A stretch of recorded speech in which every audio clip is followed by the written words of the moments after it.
আলাইকুম দর্শক, আপনাদের দেখাবো খুলনায় হাদিস পার্কের ভিতরে যে শহীদ মিনার।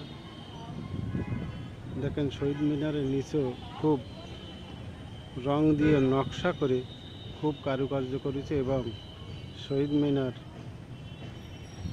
আপনার রং করে খুব জাঁকজমক একটি পরিবেশ করেছে।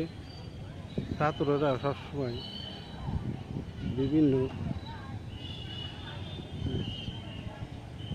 জায়গায় তারা সবসময় দেওয়ালে রং দিয়ে লেখালেখি এবং পুরাতন যে রং ছিল সেগুলো খুব ভালোভাবে আবার নতুন করে সাজিয়ে তুলছে।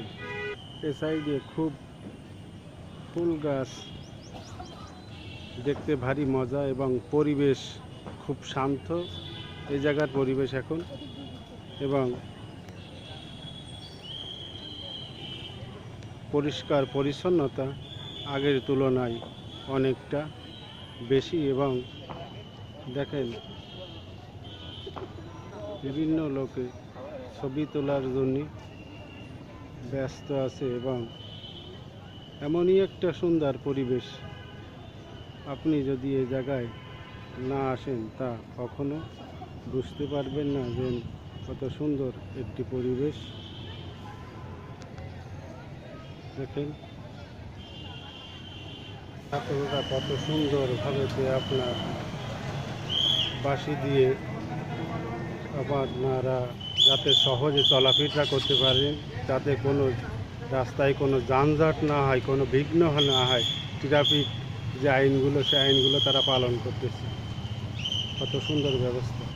লাল সবুজ যে পতাকা, সে পতাকা আপনার কোনো দেওয়ালে পুরনো কোনো রঙই নেই, সব নতুন করে আবার কলেজের ছেলেমেয়েরা খুব নিখুঁতভাবে তারা সাজিয়ে রাখছে। খুব সুন্দর দেখা যাচ্ছে।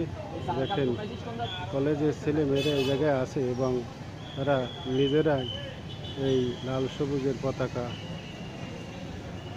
কালার করে তারা সাজিয়ে তুলছে সুন্দরভাবে। ট্রাফিক আইন তারা মানুষের উপকারের জন্য পালন করতেছে। কলেজের ছেলেরা এবং মেয়েরাও আছে, কোনো যানজট হচ্ছে না, কোনো ভিড় নেই চলাফেরার জন্য। সাধারণ মানুষের জন্য খুব উপকার, মানুষ খুব স্বস্তি পেয়েছে। এবং দেখেন, মানুষ কোন গাড়িটা কোথায় যাবে সেভাবে খুব নিখুঁতভাবে পার্কিং করে দিচ্ছে এবং কোনো যানজট হচ্ছে না, যাতে মানুষ খুব ভালোভাবে স্বচ্ছন্দভাবে চলাফেরা করতে পারে।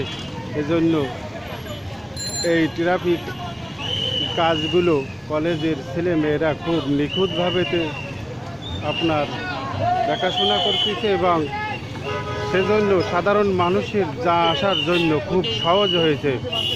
ভালো থাকুন, সুস্থ থাকুন, ধন্যবাদ, আল্লাহ হাফেজ।